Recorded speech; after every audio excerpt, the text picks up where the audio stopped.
Good morning class. आज हम grammar का नया टॉपिक सीखेंगे। टॉपिक का नाम है लिंग। लिंग किसे कहते हैं? शब्द के वो रूप जिससे स्त्री जाति या पुरुष जाति का बोध होता है, पता चलता है, उन्हें हम लिंग कहते हैं। जैसे गुड्डा। गुड्डा शब्द सुनते ही आपको पता लग जाता है कि पुरुष जाति का है ना। लड़का, आदमी, और जैसे स्त्री, गुड़िया, लड़की, ये जो शब्द होते हैं ये स्त्रीलिंग होते हैं। सबसे पहले हम इसकी परिभाषा देखते हैं। परिभाषा: शब्द के जिस रूप से स्त्री या पुरुष जाति का बोध होता है उसे लिंग कहते हैं, यानी पता चलता है। शब्द से जिससे स्त्री जाति का या पुरुष जाति का पता चलता है हम उसे लिंग कहते हैं। ये कितने प्रकार के होते हैं? 2 प्रकार के होते हैं। कौन कौन से? पुल्लिंग और स्त्रीलिंग। पुल्लिंग यानी नर जाति का बोध होता है और स्त्रीलिंग यानी स्त्री जाति के शब्दों का बोध होता है। ठीक है, आप सबसे पहले हम पुल्लिंग की परिभाषा देखते हैं।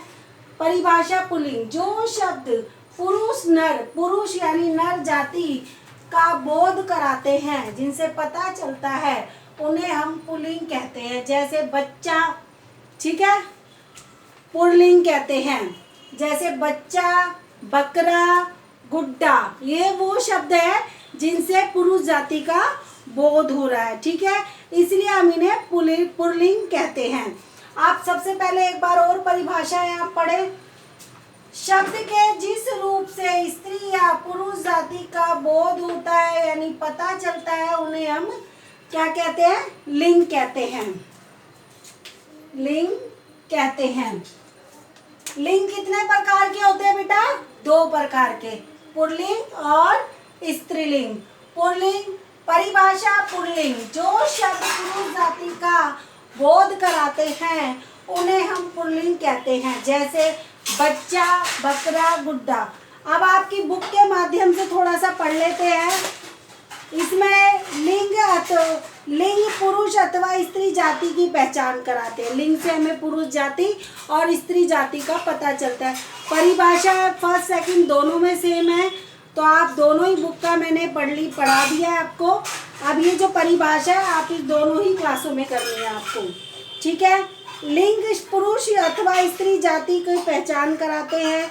व्याकरण में शब्द के रूप से पता चलता है कि वह पुरुष जाति का बोध कराते हैं उन्हें, या फिर स्त्री जाति का बोध कराते हैं, उन्हें हम क्या कहते हैं? लिंग कहते हैं। अब इसकी परिभाषा: शब्द के जिस रूप से स्त्री या पुरुष जाति का बोध होता है, मैंने बोर्ड पे भी आपको लिखा दी है। आप पुल्लिंग की परिभाषा देखो। जो शब्द पुरुष यानी नर जाति का बोध कराते हैं उन्हें हम पुल्लिंग कहते हैं। जैसे बच्चा, आदमी, बैल, बकरा, गुड्डा, शेर, टॉप आदि। अब स्त्रीलिंग: जिन शब्दों से स्त्री जाति का बोध होता है उन्हें हम क्या कहते हैं? स्त्रीलिंग। जैसे, और इसकी परिभाषा क्या होगी? जिन शब्दों से स्त्री यानी मादा जाति का बोध होता है उन्हें स्त्रीलिंग कहते हैं। जैसे बच्ची, स्त्री, गाय, बकरी, गुड़िया, शेरनी, टोपी आदि। यानी जिन शब्दों से नर जाति का पता लगे उन्हें हम कहेंगे पुल्लिंग, और जिन शब्दों से स्त्री जाति का पता लगे उन्हें हम क्या कहेंगे? स्त्रीलिंग। आप देखो कुछ चित्र दे रखे हैं, जैसे छात्र लिखा है और छात्रा, अध्यापक, अध्यापिका, गायक, गायिका। अब आपसे गायक, गायिका आपसे पूछा जाए कि इसमें स्त्रीलिंग कौन सा है, पुल्लिंग कौन सा है, तो आप जो छात्र शब्द है उसे किसका पता लग रहा है? पुरुष जाति का, तो ये क्या हो गया? पुल्लिंग। और छात्रा जो शब्द है वो स्त्री जाति का बोध करा रहे हैं, तो ये क्या हो गई? क्या? स्त्रीलिंग। उसके बाद अध्यापक जो शब्द है पुरुष जाति का बोध करा रहे हैं, तो ये कौन से लिंग हुआ? पुल्लिंग। और अध्यापिका स्त्री जाति का बोध करा रहा है, इसलिए क्या हुआ? स्त्रीलिंग। उसके बाद गायक, पुल्लिंग, गायिका, स्त्रीलिंग। ऐसे कुछ आपको उदाहरण भी दिए गए हैं। देखो, नर वर्ग का, हाँ, घड़ा वहाँ रखा है। घड़ा जो शब्द है वो पुरुष जाति का है, नर वर्ग का है, तो इसको ये घड़ा वहाँ रखा है, तो ये क्या हो गया? पुल्लिंग। और सुराई वहाँ रखी है, तो ये क्या कहलाएगा? स्त्रीलिंग। कागज पतला है, किताब पतली है, और बल्ब जल रहा है, मोमबत्ती जल रही है। उसके बाद यह पेन काला है, यह पेंसिल काली है। इसकी कुछ उदाहरण भी दिए गए हैं, आप इन्हें घर पे भी पढ़ सकते हैं। जैसे पुत्र का पुत्री, पिता का माता, मामा का मामी, और दादा का दादी, और पति का पत्नी, जेठ का जेठानी, ससुर का सास, अध्यापक का अध्यापिका, और भील का भीलनी, श्रीमान का श्रीमती, लेखक का लेखिका, और गायक का गायिका, नायक का नायिका। अब ये एक बार आप घर पे भी जरूर देखें, अब बोर्ड एक बार आप ध्यान से देखें सभी।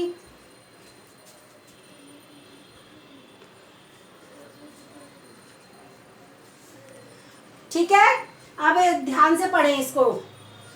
शब्द के जिस रूप से स्त्री या पुरुष जाति का बोध होता है उसे क्या कहते हैं? लिंग कहते हैं। क्या कहते हैं उसको? लिंग कहते हैं। समझ गए आप?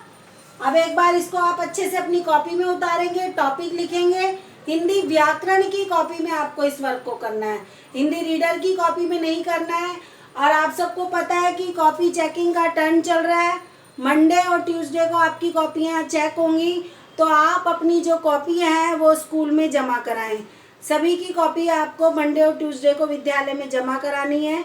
कुछ विद्यार्थियों की कॉपी आ चुकी है और कुछ विद्यार्थियों की कॉपी नहीं आई है, तो आप कल अवश्य ही अपनी कॉपियाँ विद्यालय में जमा कराएं। अब अपने व्याकरण के 3-4 टॉपिक हो गए हैं।